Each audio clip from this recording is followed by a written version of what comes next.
Chapter 90 Geto, Out on the Town. Gojo woke up a few hours later, his stomach grumbling. All he and Geto had done since last night was make love and sleep. Breakfast and lunch hours passed by without any notice.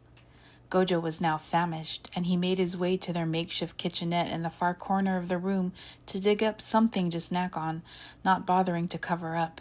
His bathrobe was hanging on the back of the bathroom door, but hunger overruled modesty. He tore open a bag of chips and stood near the patio, watching the raindrops bounce off the wooden planks. Goosebumps prickled his nude body as the glass radiated the cold from outside. He doubted anyone would walk by and see him. The narrow path behind the dorm wasn't well traveled and didn't make a good shortcut for someone trying to get anywhere on campus. Gojo and Geto never drew the blinds closed, preferring to let the natural light of the sun or moon filter in. Gojo looked over his shoulder when he heard Geto shift around in bed. He was already up, holding his light blue terry cloth robe in his arms, walking straight to Gojo, his amber eyes flashing. Gojo dropped the bag of chips on the floor when Geto wrapped the robe around his shoulders. Geto pressed his own nude body against his, and Gojo enveloped the two of them in the soft fabric. "I don't want anyone else looking at you." Geto's breath was hot against Gojo's neck. Gojo chuckled. "Don't worry, there is no one. You're supposed to be mine," Geto interrupted in a low voice. "Suguru," Gojo pulled away a little so he could see his face. "I am yours. Where is this coming from?" Geto stepped back and hung his head, the tight topknot he'd wound his hair into still intact. Now Geto was the one exposing himself to whatever or whoever was outside the patio doors. "I'm sorry," Geto shook his head. "The thought of having someone else's eyes on you, seeing what I thought was only for me. Oh, I'm sorry." He held a hand to his forehead, embarrassed. Gojo grinned at him. "Suguru, nobody else but you is gonna get a piece of me. After all, you're my first and only everything. My first time holding hands, my first kiss, my first French kiss, my first hand job, my first blow job." Geto coiled in mock discomfort. "Okay, I get it." The bathrobe fell to the floor when Gojo reached out to try to grab Geto by the waist. "And my most favorite of all, my first fuck." Geto laughed and started to walk away. "That's my cue to hop back in the shower." "No, wait," Gojo called out, his tone softened. Geto turned around. When he looked back at Gojo, he couldn't help but stare. Gojo stood tall. His pale, nude body was outlined by the glow of the gray skies behind him. He was toned and strong. His blue eyes were beautiful and vibrant, and right now, they were focused on only him. "Satoru," Geto whispered. Gojo didn't notice his awe. He picked the bathrobe up from the floor and followed Geto to the middle of the room. Geto looked up at him, suddenly shy. "Can I take you out tonight? For dinner?" Gojo asked, handing his robe back. "If I said yes, where would you take me?" Geto tended to be a homebody, easily drained by the energy of the outside world. But Gojo would know when Geto was at his limit, and he wanted to spend time with him, away from campus. "I was thinking of heading into Ginza, so is that a yes?" Geto couldn't remember the last time he was in Ginza. It was a busy tourist area, bustling with nightlife, upscale shops lining the streets, plenty of fancy places to eat, and when the city lights reflected off the waterways, a romantic place to walk. Best of all, it was far enough away from school where they could be together as a couple, out in the open.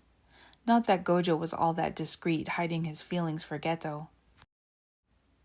"I'd like that. Yes," Geto answered. He clutched his bathrobe and headed off to take another shower. When it was time to leave, the rain had finally stopped, but the air was crisp, the sidewalks slick. Gojo had a gray wool coat on, and Geto wore his trusty long black coat belted at the waist. Their boots echoed as they walked to the end of the corridor to throw their bedsheets into one of the community washing machines at the end of the hall. Gojo handed one of the lower classmen a few thousand yen to make sure the sheets ended up dried and folded for them to pick up when they came back. The student's eyes grew big when Gojo stopped to talk to him, and even bigger when he was handed the money. Gojo gave him a comical salute as he and Geto walked away, ready to begin their night together. The campus air hummed with cursed energy. The lanterns on the walkways were lit, flickering across shallow puddles of water in the road. Thin clouds still stretched across the sky. Geto had on a slouchy, deconstructed sweater underneath his coat, and he tucked his frozen hands into the sleeves as they walked. Luckily, Gojo remembered his gloves, and he held the gates open for Geto when they finally exited the campus. Their walk to Ogikubo Station was pleasant. They didn't speak, but they were relaxed, their elbows brushing as they strolled. The moon shone down on the pair, making Gojo's spiky white hair sparkle in the dark. Geto's hair was still in a tight bun, except for his signature bangs, long and loose, fluttering with each step. Gojo asked him to leave his hair up.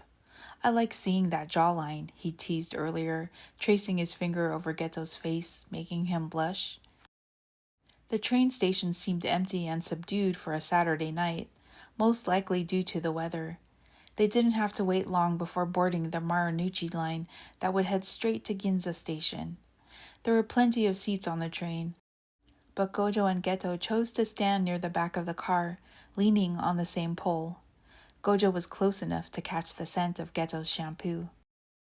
Ginza was crowded and the lights were bright. Gojo reached for Geto's hand as they sauntered past the high-end clothing shops.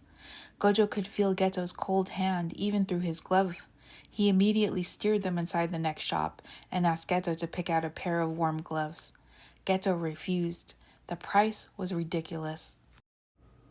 "Suguru, I never get the chance to buy you things. Just get them. Or I'm going to pick out a pair for you myself.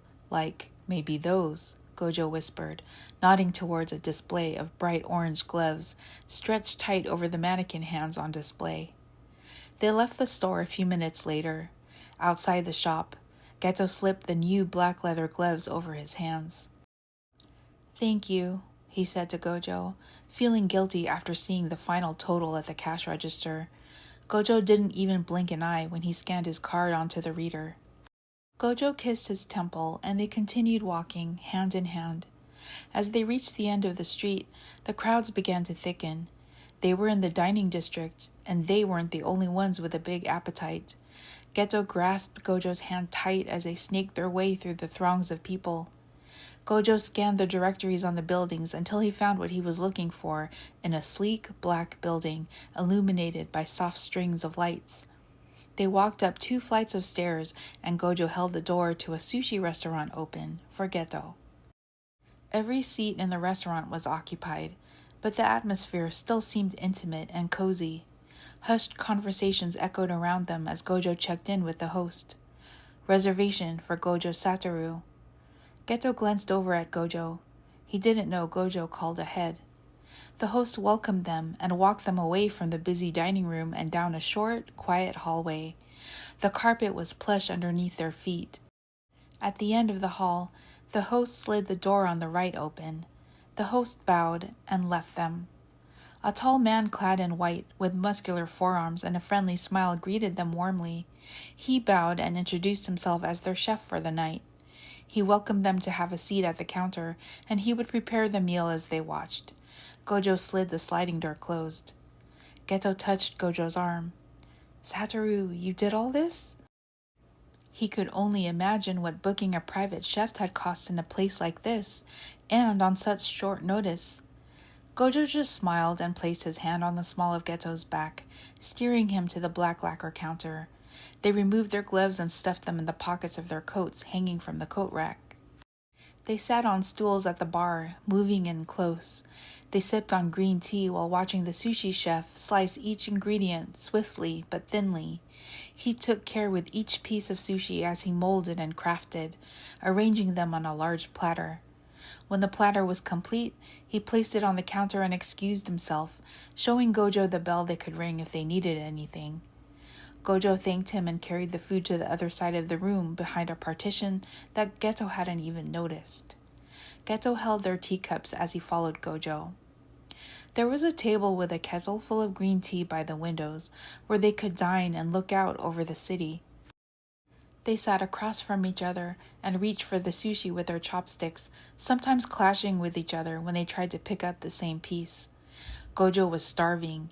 He ate ravenously at first, then slowed down as he watched Geto enjoy his food. Geto chewed slowly and took the time to savor the taste.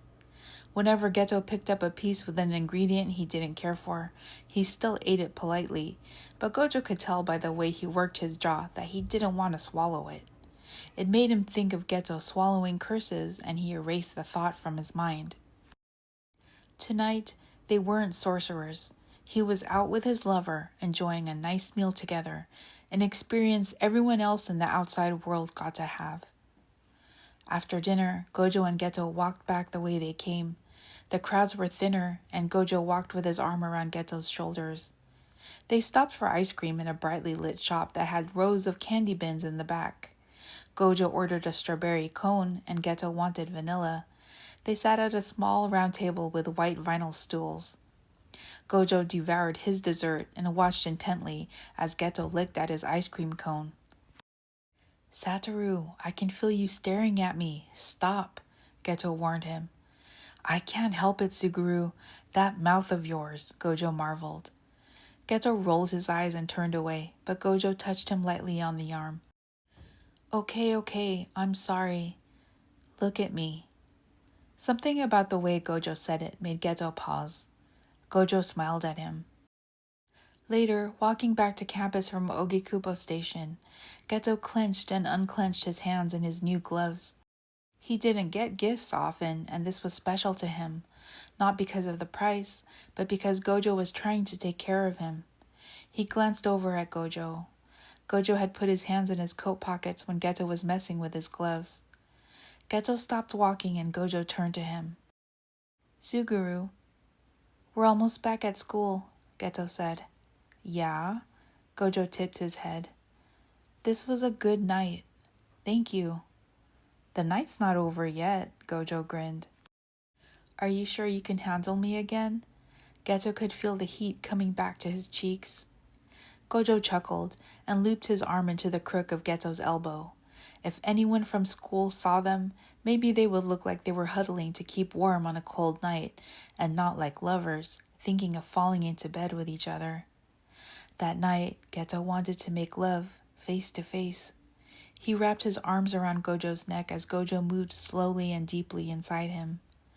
Goosebumps prickled his arms when Gojo's breath and movement quickened. At just the right moment, he put his mouth on Gojo's shoulder and bit down, not too hard, but hard enough. It made Gojo gasp, then he moaned, trembling into Geto's body. Geto shuddered a few moments after, feeling his semen warm between their bodies. They'd already ruined the bedsheets again. Before they settled down to sleep, Geto sat up in bed, turning to Gojo. Gojo looked up at him. "Satoru, you gave me a night free from worry, free from curses," he started, voice cracking. Gojo put his hand on Geto's thigh, squeezing it reassuringly. "You treated me like I wasn't sick or traumatized. I felt like your equal again, away from the school, away from the jujutsu world." Gojo listened, but his heart clenched at Geto's words. "It meant everything to me, and the only thing I have to offer you is myself." Geto shrugged, his eyes filling with tears. Gojo pulled Geto back down to him and held him tight. Suguru, Gojo whispered. "You're enough. You're more than enough. You're all I want. You're all I need." Gojo kissed him. If power meant anything, it should have meant this. The strength to give Geto a life untouched by curses, untouched by pain. And if that world didn't exist yet, Gojo would make it himself.